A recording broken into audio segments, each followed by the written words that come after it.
Aim is the cornerstone of Valorant.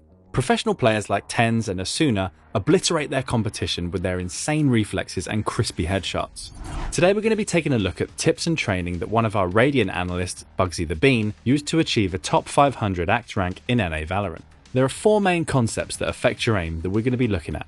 Firstly, you need to find the right sensitivity to give you control over your crosshair. Next, we'll be looking into how Bugsy and a few pro players work on improving their aim. After that, we'll see how you should be warming up before hopping into your first match of the day.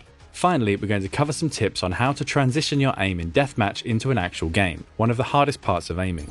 The first component to aiming, and one that holds back many newer and lower ranked players, is your mouse sensitivity. One of the questions that pro players and streamers often get is, what's your sense? And they almost always respond with whatever it is, followed by, but it doesn't really matter. This is true, that your sensitivity is truly just preference, but only to an extent. While there's no secret god sense that will instantly improve your aim, there are clearly sensitivities that will hurt your gameplay in the long run. Our Radiant analyst Bugsy even made this mistake, starting to play CSGO with a sense roughly 16 times what he uses now.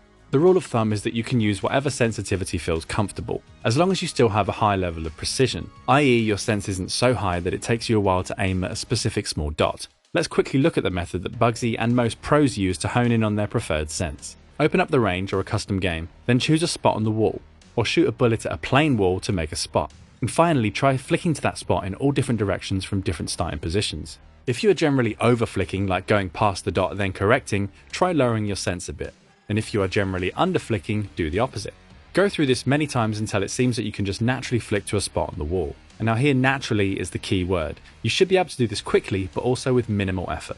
In-game, you have so many other things to be constantly considering, like enemy positions and utility, that by the time you think about your aim, you've already lost the gunfight. The final thing that Bugsy wants to stress is that once you find your golden sensitivity, you should resist the urge to change it. After missing a few shots, it may be tempting to go back to your 1600 DPI at 1 in the game, but don't. Consistency is the key when it comes to aiming. Finally, for those curious, Bugsy uses 400 DPI at 0.4 in-game. Now that you've found the sensitivity that's perfect for you, let's take a look at the routines that you can implement to improve your aim. Improving your aim is all about routine. There's no quick way to get high elo aim. There are many options that all work with varying levels of efficiency. For instance, you could just spam queue ranked matches and get better over time, however the issue is that that's slow. The best way to do it quickly is by using the game, or other tools to constantly be aiming at things. Game modes like Deathmatch and the Range are great for easily improving your aim. If you're really trying to get the most out of your time, you could even try Aim Labs or CSGO community deathmatches. But the key to getting better is by training your aim as much as possible. Whenever you have some free time, jump in a DM server and you will get better. Along with constant practice, warming up is still important to maintain performance. Your aim is almost completely muscle memory, so it takes a bit to get to peak performance. Warming up doesn't have to be as long or as sweaty as your improvement routine. However, playing a quick DM before your first game of the day will give you the edge you need to start off strong. One thing to constantly consider while you're DMing and in your games is your crosshair placement. I'm sure you've heard this 1,000 times before, but making sure your crosshair is at head level and at an angle where enemies can peek is how pros aim so consistently. Everyone clips Tens' insane flicks, but in reality, the vast majority of his kills come because the enemy walks into his crosshair. Making sure you're aiming as close to the enemy as possible before an engagement will give you less to do and let you react quicker. Eventually you'll do this by default without even thinking, but to get in the habit you should be constantly asking yourself two questions. 1. Is my crosshair at head level for the spot I'm aiming at? And 2. Is the angle I'm looking at somewhere where enemies can be? The first rule is easy to fix, but the second can require a bit of awareness.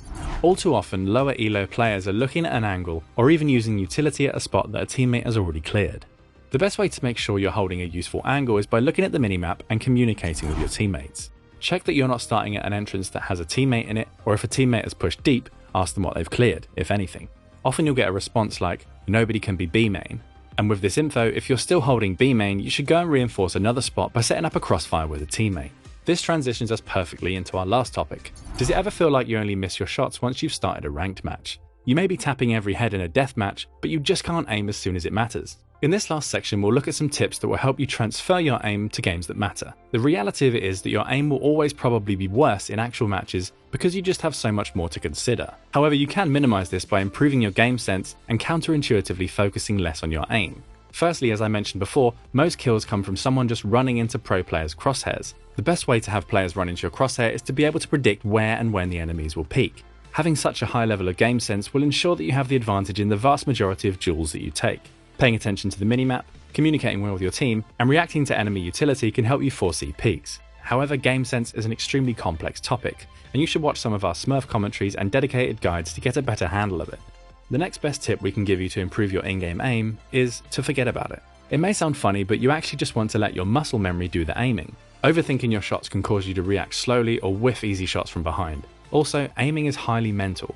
You are going to miss shots. Nobody hits 100% of their bullets. Another aspect of making sure you let your muscle memory aim is not to get tilted. When players tilt, they often start letting their head take over, and it leads them down a slope of missing more and more shots. To aim well in games, use your game sense to influence your crosshair placement and let your body do the rest. We hope we were able to break down everything you need to know about aiming today. Aiming is a complex topic and at the center of improving at Valorant. Getting better at aiming takes time, but with dedication to practice, making sure to warm up before matches, and crosshair placement, you'll find yourself winning more fights. Don't let a bad game or a singular whiff tilt you. Make sure to focus on the game and let your instincts aim for you. We hope this guide will help you rank up in Valorant, and as always, thanks for watching. See you in the next one.